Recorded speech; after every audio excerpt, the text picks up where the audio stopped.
ఇప్పుడు ఒకటి Bharatiya Janata party policy ఒకటే, చెరువులు కబ్జా చేసి, ప్రభుత్వ భూములు కబ్జా చేసి, కుంటలు కబ్జా చేసి, అక్రమంగా స్వార్థం కోసం నిర్మించుకునే దేన్నైనా కూడా వాటిని చర్యలు తీసుకోవాల్సిన బాధ్యత ప్రభుత్వాల మీద ఉంటది. దాన్ని ఎక్కడ వ్యతిరేకించే ప్రసక్తి లేదు. కానీ ఇప్పుడు కాంగ్రెస్ పార్టీ పరిస్థితి ఏంటంటే ఒక్క ఎన్ కన్వెన్షన్ గుర్చేసి ఏదో సినిమా ఏంటంటే సినిమా న్యూస్లు చూపెట్టారు, సినిమా చూపెడతలేదు. అంతే సినిమా గంతే, వాళ్ళు ఉండదు. ఇక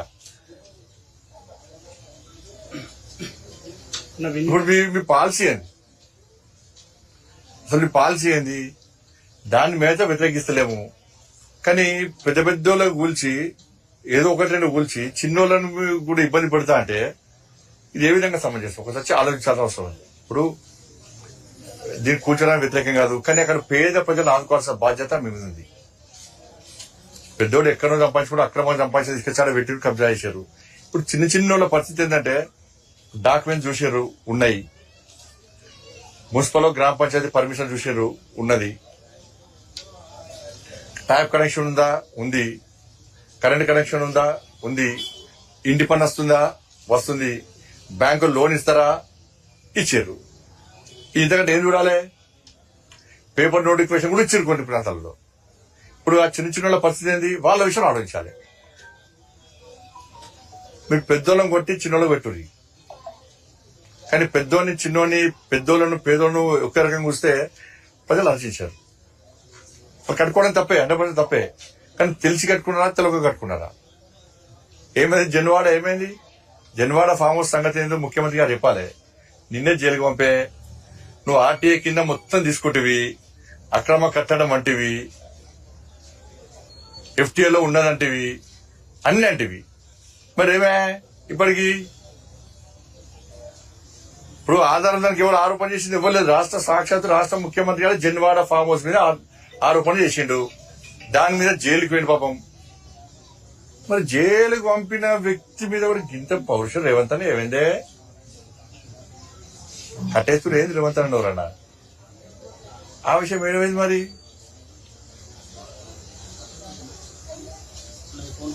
ఇవాళ ఒక్క ఏరియాకి సంబంధించి కాదు, ఇవాళ అదేం చెరువే అసదుద్దీన్ ఓవైసీ సల్కం చెరువు, దాని మీద ఎందుకు చర్య తీసుకోరు? దానికి ఏం చేస్తారంటే ఒక ఆఫీసర్ అంటాడు, నెక్స్ట్ అకాడమిక్ ఇయర్ లో యాక్షన్ తీసుకుంటారా? అబ్బా, ఏం ఆప్షన్ చాలా బాగా ఇచ్చినావు. మొత్తం వాళ్ళ ఎగ్జామ్షన్ చాలా బాగా ఇచ్చినావు. దానిలో విద్యార్థులను ఆదుకోండి, దానిలో విద్యార్థులకు అన్యాయం చేసేటువంటి ప్రయత్నం చేయకండి. అంతకంటే టాప్ కాలేజీలో అడ్మిషన్ ఇప్పించండి, వాళ్ళకి ఏదో రకంగా వాళ్ళకి వెసులుబాటు కల్పించండి విద్యార్థులకు. కానీ దాన్ని ఎందుకు చర్య తీసుకోరు? అంటే దానికేమో 1 year ఎగ్జామ్షన్ ఇస్తారు, మిగతా వంటం కూర్చేస్తా అంటారు. ఇది ద్వంద్వ విధానాలు. కొంచెమన్నా ఆలోచన ఉండాలి. చెయ్యేస్తే మీ సంగతి చెప్తానాడు, వాళ్ళ కాలేజీలో చెయ్యేస్తే మీ సంగతి చెప్తానాడు. మాట ఉండదంటే గుంజుకెళ్తాం లోపలికి. ఇప్పటికే బుల్డోజర్ పెడతాం మేము. మా ప్రభుత్వం అయితే యాక్షన్ తీసుకుంటే అందరూ తీసుకుంటాం. అంటే వాళ్ళు ఇప్పుడు వాళ్ళకి ఎగ్జామ్షన్ ఇచ్చినట్ట ఏమైంది? పౌరుషం అర్థం కాదు నాకు. ఇది పౌరుషం ఎడమైంది. మరి ఇప్పుడు చెయ్యేస్తే సంగతి చెప్తా అంటే వదిలిపెడతారు. ఇప్పుడు అదే విధంగా మీరు ఎగ్జామ్షన్ ఇస్తే, వెసులుబాటు ఇస్తే అందరు చేయేస్తా అంటారు. అందరు చేయేస్తే మీ సంగతి చూస్తామంటారు. అందరికి ఇస్తారా ఇప్పుడు? అంటే పాకిస్తాన్ దాదాపు బంగ్లాదేశ్ ఉంది. అది దానిలో విద్యార్థులకు న్యాయం చేయాలి. విద్యార్థులు అకాడమిక్ ఇయర్ వాళ్ళు నష్టపోవద్దు. కానీ భవనం సంగతి ఏంది? ఇతర కాలేజీలు నోటీస్ ఇచ్చిర్రు. మల్లారెడ్డి గారి కాలేజా, అనురాగ్ యూనివర్సిటీగా ఇచ్చారు. దానిలో మేము సమర్థించడం ఇవ్వాల్సిందే. కానీ దీనికి ఎందుకు